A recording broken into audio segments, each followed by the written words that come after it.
Good morning everyone, आपका host and दोस्त दीपक भट्ट। आज हम लोग ने एक और टॉपिक लेके आया हूँ मैं आपके पास कंगना जी को लेकर।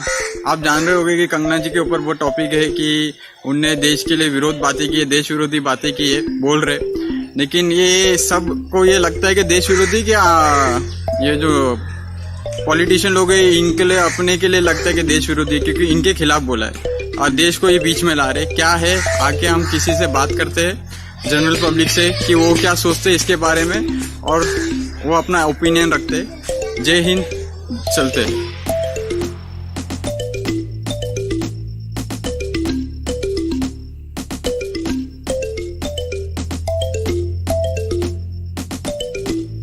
और कोई इंटरव्यू के लिए अपने को मिलता है तो बात करते हैं उनसे। तो भाई साहब से पूछते खड़े इधर।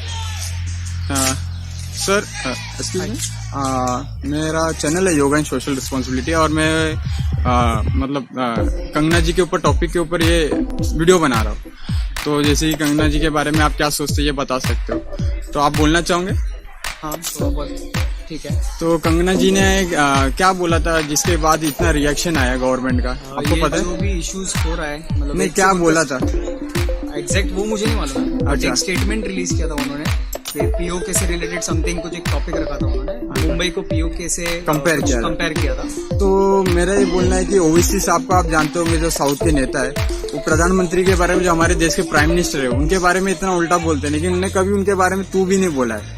लेकिन यही इनने अगर कंपेयर कर दिया तो इनको इतना बुरा क्यों लगा, या फिर कितने लोग हमारे देश में उल्टा उल्टा बोलते तो उनके ऊपर एफआईआर या फिर कुछ होती नहीं है, लेकिन अगर एक लड़की ने ऐसा बोल दिया तो आपको इतना प्रॉब्लम क्यों है? दूसरी चीज आप बोलते हो कि वो जो जगह है, मेरा क्वेश्चन है आपसे सर कि दूसरी चीज गवर्नमेंट बोलती है कि जो इनकी ऑफिस थी वो इलीगल थी, तो इतने सालों से इलीगल होने के बाद भी टूटी क्यों नहीं? और वो अगर टूट रही है तो मतलब इतने सालों से आपने घूस का पैसा खाया तो इसलिए नहीं टूटी है, क्योंकि अगर आपने पैसा नहीं खाया तो पहले तोड़ दिए होते। और जब इनने बोला उसके बाद ही टूटना ये जरूरी है क्या? उसके बाद ही ये टूटे, तो आपका इसमें क्या बोलना है कि ये जो ऑफिस इनका टूटा ये सही था क्या गलत था, या फिर ये बदले की भावना से एक्शन लिया गया? ये बदले की भावना थी, टोटली बदले की भावना थी।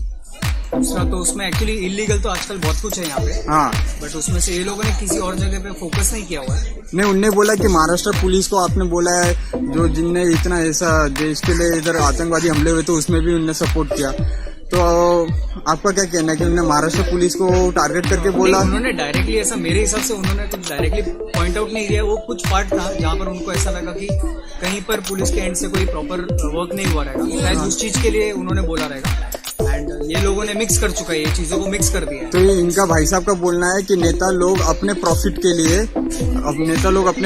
लिए कुछ ना कुछ चीज बोलते ही रहते हैं, और इसमें इसके कारण क्या होता है कि अलग अलग चीजों को मिक्स करके कि उनके प्रति एक ऐसा काम करे पब्लिक के सामने। उनने ये भाई साहब से बातचीत करने में ये समझ में आया।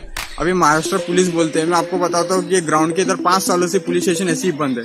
अभी आप महाराष्ट्र पुलिस की बात कर रहे हो तो महाराष्ट्र पुलिस में सब नहीं है, लेकिन अभी ये नौकर पुलिस आने के इधर देखो तो ये ताले लगे रहते हैं, इधर चरस गांजा बेचते हैं। नीचे देखो तो आपको मैं और दिखा दूं, मैंने अगला वीडियो बनाया उसमें भी ताला, ये देखो कचरा पड़ा रहता है। ये पुलिस स्टेशन के बाजू का जगह की हालत है। तो अभी आप क्या बोलना चाहोगे महाराष्ट्र पुलिस के बारे में कि पुलिस ठीक है, इधर के हिसाब से भी ऐसे चरस गांजा तो बिकता ही है, तो फिर इधर की कार्रवाई क्यों नहीं होती है? पुलिस के वर्क पे मैं एक्चुअली ब्लेम नहीं करना चाहूंगा, बट हाँ कहीं नहीं, इधर चरस गांजा बिक रहा है, कहीं ना कहीं वीक है, कहीं ना कहीं कमजोरी है, क्योंकि आज भी यहाँ पे लीगली इन द सेंस पता नहीं लीगल चलता है नहीं चलता। चरस गांजा तो लीगल है ही नहीं ना, गांजा पी रहे, बिंदास पी रहे, मैंने खुद देखा। गलत है। हाँ, तो अभी कहाँ है? आज तक कभी कोई कंप्लेंट अगर गई भी है तो कोई एक्शन नहीं ली गई है, पहली चीज। दूसरी चीज कि हाँ ये पुलिस स्टेशन बन के आज तक बहुत सारा वक्त हो चुका है, बट आज तक मैंने कभी ऐसा नहीं देखा कि यहाँ पर पुलिस स्टेशन ओपन होता है, यहाँ पर कोई पुलिस वाले वर्क कर रहा है। तो मतलब ये है जो बताया है कि ऑफिस टूटा, ये गलत है। Yes, obviously. और उसके बाद आर्मी वाले को मारा गया है, वो भी बहुत ही उनने तो खाली एक कार्टून शेयर किया था। हाँ, एंड जिन्होंने एक्चुअली स्केच किया है उनका कुछ एक माइंड ऑफ थॉट था, उन्होंने वो चीज बना दी, दैट्स इट। उसमें कोई भी चीज उन्होंने गलत नहीं की है, सबका अपना अपना थॉट होता है। अगर कोई बोल रहा है कि मेरा ये बोलना सही है तो उसका बोलना सही है, किसी और को इसमें इंटरफेयर करने की जरूरत नहीं है, सबका अपना पॉइंट ऑफ व्यू होता है। तो आपने देखा कि दोस्तों की धवल जी से बात करने में हमको ये समझ में आया कि सबकी अपनी अपनी राय होती है। जैसे प्रधानमंत्री के बारे में ओवैसी जी गलत बोलते हैं तो भी प्रधानमंत्री उसके ऊपर रिएक्ट नहीं करते, वैसे ही अगर कंगना जी से ऐसे कई सारी लड़कियां अगर लड़के किसी ने भी अगर बोला कुछ तो आपको पर्सनली लेने के और पर्सनली आप ले लो, चलो ठीक है आपने पर्सनली लिया, लेकिन आप देश को या फिर पुलिस को बीच में लाके कोई मतलब नहीं बनता।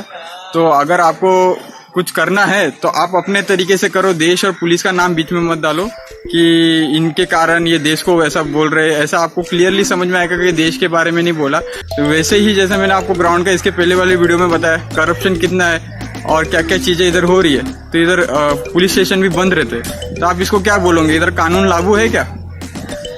तो सिंपल सी बात है कि आप छोटी चीज को बड़ा करके देश के नाम पे पॉलिटिक्स खेल रहे हो, ये बंद होना चाहिए। और लाइक और शेयर कीजिए, सब्सक्राइब कीजिए ताकि ये लोगों तक पहुंच पाए ये सब चीजें, और दूसरे लोग भी जागरूक होए कि आपको किसी से डरना नहीं चाहिए। डरना किस बात में, आपने जो बोला आप अपने तरीके से बोल रहे हो, इसमें कोई गलत और सही नहीं है। ओके, आप कोई भी मुद्दा आपको अगर बोला गया तो आप देश और पुलिस को बीच में मत डालो। और कंगना जी का ये बोलने का मतलब ये नहीं था कि वो एक ही इंसान को या पूरे पुलिस महकमे को टारगेट कर रही है। जो करप्ट लोग बैठे हैं, जो करप्शन कर रहे हैं, उनको बोला गया है, तो सबको नहीं बोला गया। ये चीज़ समझने वाली है। और ऐसे ही आप लाइक कीजिए, शेयर कीजिए, कमेंट कीजिए, सब्सक्राइब कीजिए और आगे से आगे चीज़ों को फैलाइए ताकि कल ही आपकी बहन बेटी माँ के साथ भी हो सकता है कि वो अगर कुछ बोले और ये देश का मुद्दा उसको बना ले। जय हिंद, जय